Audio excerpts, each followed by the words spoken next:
जय श्री जगन्नाथ भाई माने सर्वप्रथम गुरुदेव गणपति ଏବଂ ଜଗଦମ୍ବାଙ୍କୁ ପ୍ରଣାମ କରି ଆଜି ଆମେ ବାସ୍ତୁର ସେସନ ରେ ଯୋଉ ଦିଗ ଦୋଷ ଏବଂ ଦିଗ ଦୋଷ ନିରାକରଣ ପାଇଁ କଣ କଣ ଉପାୟ କରାଯିବ ଏଇ ଆମେ ସାରି ଦେଇଥିଲେ ପୂର୍ବ ଦିଗ ଏବଂ ଆଗ୍ନେୟ ଦିଗ ତାର ଦୋଷ କଣ କଣ ରହିଲେ କଣ କଣ ସିମ୍ପଟମ୍ସ ରହେ ଏବଂ ଆଗ୍ନେୟ ଦିଗର ବି ଦୋଷ କଣ କଣ ରହିଲେ କଣ କଣ ସିମ୍ପଟମ୍ସ ରହେ ଏବଂ ସେଇ ପୂର୍ବ ଏବଂ ଆଗ୍ନେୟ ଦିଗର ଦୋଷ ଗୁଡିକର ନିରାକରଣ ବିଷୟରେ ଆମେ ଡିସ୍କସନ କରିଥିଲେ। ଆଜି ଆମର ଆଲୋଚନାର ବିଷୟ ରହିବ ଏବେ ଦକ୍ଷିଣ ଦିଗର ଦୋଷ ଏବଂ ଦକ୍ଷିଣ ଦିଗର ଯୋଉ ଦୋଷ ଗୁଡିକ ଥାଏ ସେ ଜାଗାରେ କଣ କଣ ପ୍ରୋବ୍ଲେମ ହୁଏ ଗୋଟେ ନର୍ମାଲ ଡିସ୍କସନ କିଛି ଇଏ ନାହିଁ କି ଏଇଥିରେ ହିଁ ଏଇ ଜିନିଷଟା ହିଁ ଏମିତି ସେଇଟା ନୁହଁ ଆହୁରି ବି ବହୁତ କିଛି ଜିନିଷ ଥାଇପାରେ ଯାହା ଯାହା ଆମକୁ ଜଣା ଅଛି ଆମେ ବସ୍ ଜଷ୍ଟ ଆମର ଏକ୍ସପିରିଏନ୍ସ ସେୟାର କରୁଛୁ। ତ କହିବାର ତାତ୍ପର୍ଯ୍ୟ ଏଇଆ ଯେ ସବୁଠୁ ଇମ୍ପୋର୍ଟାଣ୍ଟ ଜିନିଷ ହେଲା ଦକ୍ଷିଣ ଦିଗଟା ହଉଛି ଯମଙ୍କର। ଠିକ ଅଛି। ଏ ଦିଗଟାକୁ ଭଲ ଦିଗ ବୋଲି କନସିଡର କରାଯାଏ ନାହିଁ। ଭାଇ ଦେଖ ଯଦି ଦକ୍ଷିଣ ଦିଗରେ ପଢାଘର କାର ରହିବ ସାଉଥ ରେ ବସି କିଏ ପାଠ ପଢୁଥିବ କି ସାଉଥ ରେ ତାର ପୁସ୍ତକାଳୟ ଥିବ ମୁଁ ପିଲାମାନଙ୍କ ପାଇଁ କହୁଛି ସ୍ପେସିଆଲି କାରଣ ଏଇଟା ସମସ୍ତେ ବସିକି ଭାଇ ବିଦ୍ୟା ସମସ୍ତଙ୍କ ଦରକାର ଚାहे ସେ ବଡ ଲୋକ ହଉ ଚାहे ସେ ଛୋଟ ଲୋକଟିଏ ହେଇଥିବ ମାନେ ଏଜ ଦୃଷ୍ଟିରୁ କିଏ ବଡ ଲୋକଟିଏ ହେଇଥିବ କିମ୍ବା ଗୋଟେ ଛୋଟ ଲୋକଟିଏ ହେଇଥିବ ତାକୁ ଯେମିତି ନା ଯେମିତି କିଛି ନା କିଛି ପଢିବାକୁ ପଡେ। ସେ ପିଲା ଯଦି ସାଉଥ ଡିରେକ୍ସନ ବା ଦକ୍ଷିଣ ଦିଗରେ ବସି ପଢିଲା ବା ତାର ପୁସ୍ତକାଳୟ ଗୁଡିକ ପୁସ୍ତକ ବି ଦକ୍ଷିଣ ଦିଗରେ ରଖିଲା ତାହେଲେ ତାର ପଢିବାରେ ବ୍ୟାଘାତ ସୃଷ୍ଟି ହୁଏ। ତେଣୁ ଆପଣ ମାନଙ୍କୁ ମୋ ରିକ୍ୱେଷ୍ଟ ଯେତେବେଳେ ପଢୁଥିବେ ଯେତେବେଳେ ଆପଣ ପଢୁଥିବେ ୱେଷ୍ଟ ସାଉଥ ୱେଷ୍ଟ ଜୋନରେ ବସି ପାଠ ପଢିବେ ସେଇଟା ଅର୍ଜନର ଦିଗ। ସେଇଟା ମୁଁ ଅଲରେଡି ଆଗରୁ ଖାଲି ମନେ ପକେଇଲି ଦକ୍ଷିଣ ଦିଗରେ ଯଦି କୌଣସି ପିଲା ବସି ପାଠ ପଢେ ତାହେଲେ ତାର ପଢିବାରେ ବ୍ୟାଘାତ ସୃଷ୍ଟି ହୁଏ ଏବଂ ତାର ପଢା କମ୍ପ୍ଲିଟ ହୁଏନି ଏବଂ ପୁସ୍ତକ ଗୁଡିକ ମଧ୍ୟ ଯଦି ଦକ୍ଷିଣ ଦିଗରେ ରଖାଯାଏ ତାହେଲେ ସେ ବି ଭଲ ଜିନିଷ ଭଲ ନୁହେଁ ସେଟା ସେଥିରେ ପଢିବାରେ ବ୍ୟାଘାତ ସୃଷ୍ଟି ହୁଏ ଏବଂ ପାଠରେ ବ୍ରେକ୍ ଆସେ। ଯଦି ଦକ୍ଷିଣ ମୁଁ ଦେଖିଛି ମାନେ ମୋର ଯୋଉଟା ଅନୁଭବ ଅଛି ଯଦି ଦକ୍ଷିଣ ଦିଗରେ ଶୋଇବା ଘର ତ ହୁଏ ଆଉ ସେଇଠି ଯଦି ତମେ ଠାକୁର ପୂଜାର ବ୍ୟବସ୍ଥା କର ସେ ପୂଜାର ପ୍ରାୟତଃ ଏତେ ଭଲ ଫଳ ମିଳିନଥାଏ। ଠିକ ଅଛି।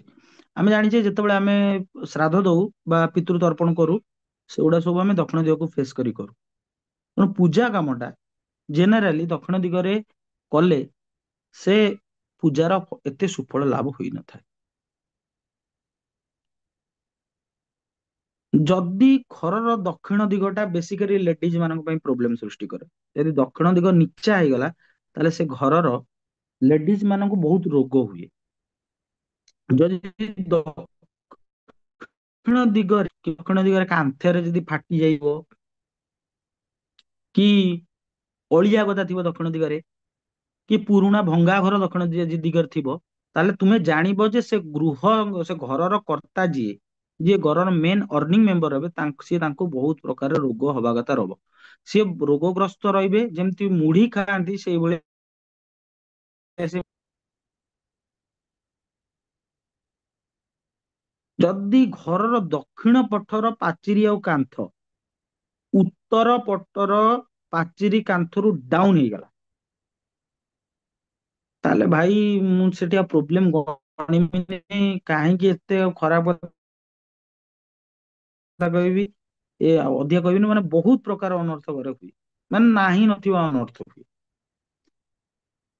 ଆଉ ହେଲ୍ଥ ତ ପ୍ରୋବ୍ଲେମ ଏବଂ ଦକ୍ଷିଣ ଦିଗରେ ଯଦି ମାନେ ଦକ୍ଷିଣ ଦିଗର ନୈଋତ୍ୟ ପାର୍ଟଟା ମାନେ ଦକ୍ଷିଣ ଦିଗରୁ ନୈଋତ୍ୟ ପାର୍ଟରେ ଯଦି କୌଣସି ଦ୍ୱାର ଥାଏ ମହାଦ୍ୱାର ଥାଏ ବା ଦ୍ୱାର ଥାଏ ଗୋଟେ ଲୋକ ଯିବା ଆସିବା କରିବେ ତାହେଲେ ଏଇ ବନ୍ଧ ଏଇଟା ହେଲା ଏତେ ଡେଞ୍ଜରସ ଜାଗା ସେଠି ତମକୁ ସିଏ ସଡନ ଗୋଟେ ଫ୍ୟାମିଲିର ସଡନ ଡେଥ ଦେବା କଥା ଦେବ।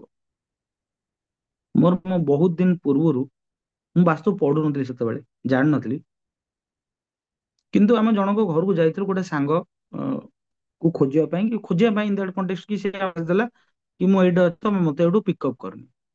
ଆମେ ପିକଅପ୍ କଲା ବେଳକୁ ଯେତେବେଳେ ତା ଘରେ ଯାଇ ପହଞ୍ଚିଲୁ, ସେ ଘରର ଯୋଉ ଗୋଟେ ଆମେ ଭେଟିଲୁ ଗୋଟେ 71 72 ବର୍ଷର ବୁଢୀ ଲୋକଟେ, ବୃଦ୍ଧ ଲୋକଟିକୁ। ଆଉ ସେ ବାହାରକୁ ଯେତେବେଳେ ଆମେ କବାଟ ହର୍ନ ବେଲ୍ ମାରିଲୁ, ସିଏ ମାନେ ତା ଆଖିରୁ ଲୁହ ବହୁଛି। ପର୍ସନାଲ ଏକ୍ସପିରିଏନ୍ସ କହୁଛି।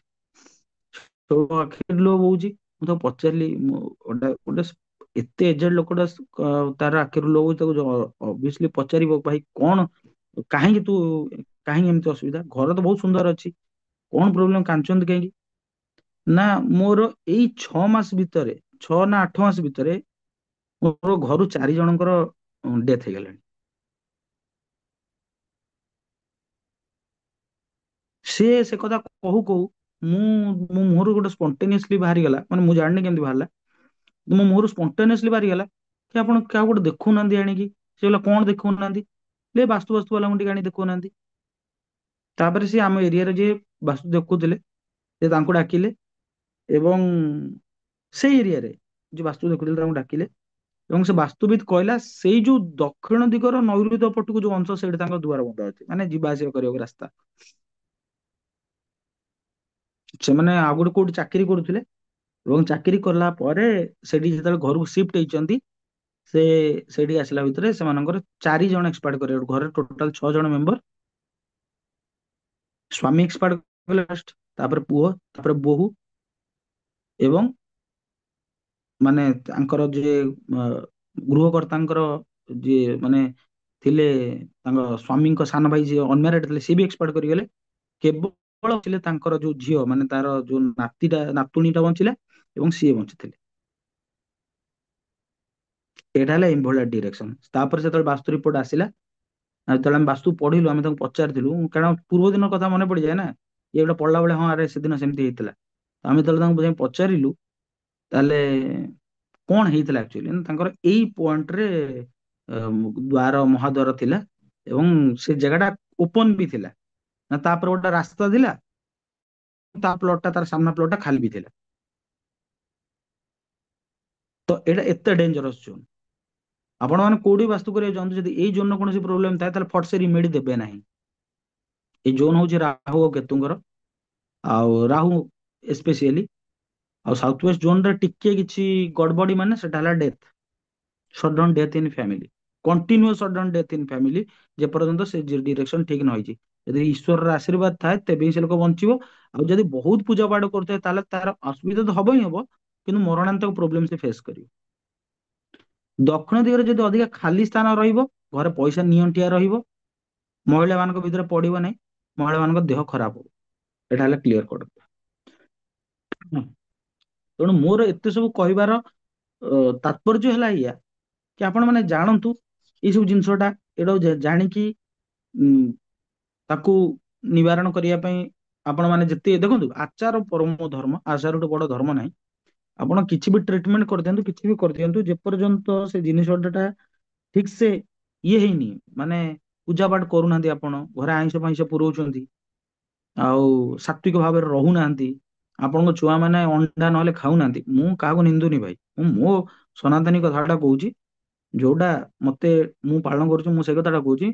ଆପଣ ମାନେ ଖାଆନ୍ତୁ, କିଛି ଅସୁବିଧା ନାହିଁ, ଖାଇ ବି ପାରିବେ, ବହୁତ ଭଲ। ଯାହା ଡକ୍ଟର ମାନେ ବି କହୁଛନ୍ତି ପ୍ରୋଟିନ ଅଛି ତା ଦେହରେ, କିନ୍ତୁ ଏଇ ଯୋଉ ମାନେ ଏଇ ଯୋଉ ସାତ୍ವಿକତା ହିସାବରେ ସେଟା ନ ଖାଇବା ଉଚିତ। ଏଇଟା ମୋର ମତ।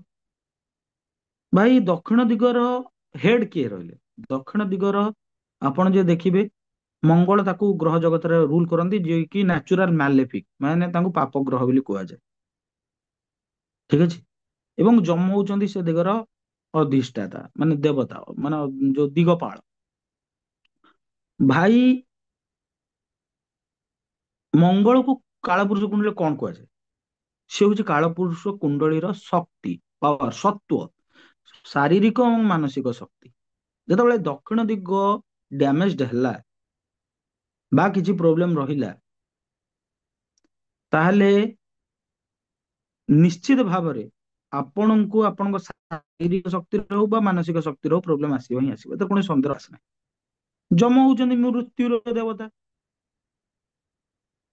ତେଣୁ ଏ ତମକୁ କଣ ଦବ, କିଛି ପ୍ରୋବ୍ଲେମ ହେଲେ ମୃତ୍ୟୁ ଦବ, ଏଥିରେ କୌଣସି ସନ୍ଦେହ ଆସେ ନାହିଁ।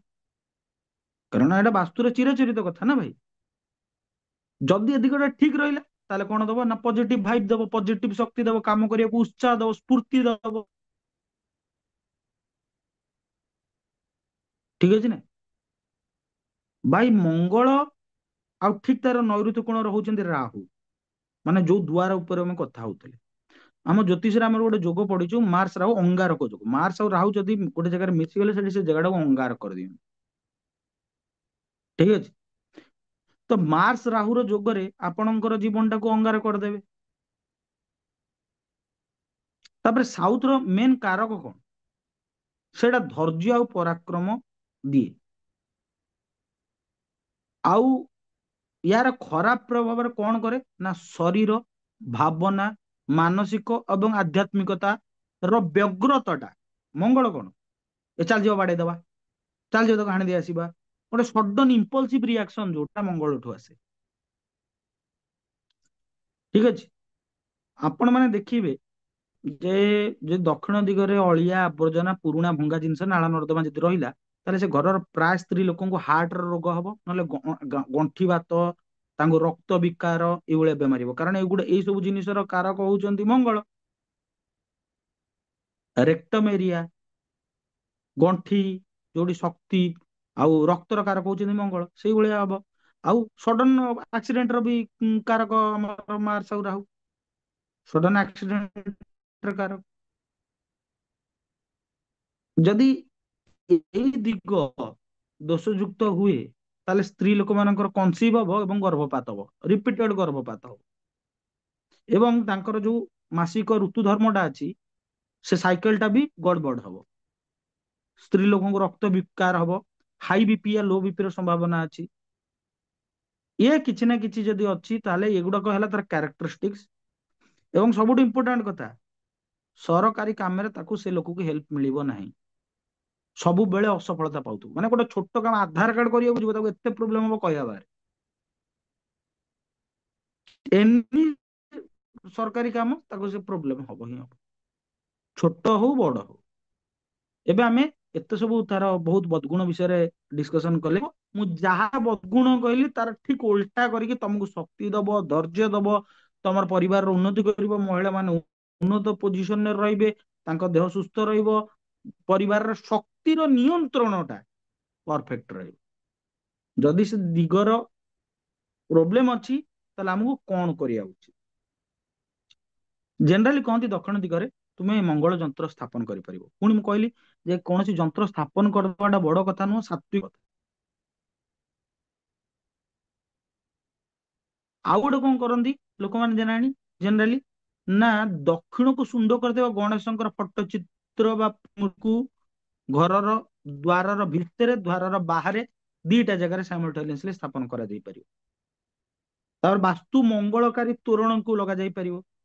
ଆଉ ସମସ୍ତେ ଜାଣିଛନ୍ତି ଯେ ମଙ୍ଗଳବାର ଅ, ଆମର ରାମ ଭକ୍ତ ହନୁମାନଙ୍କର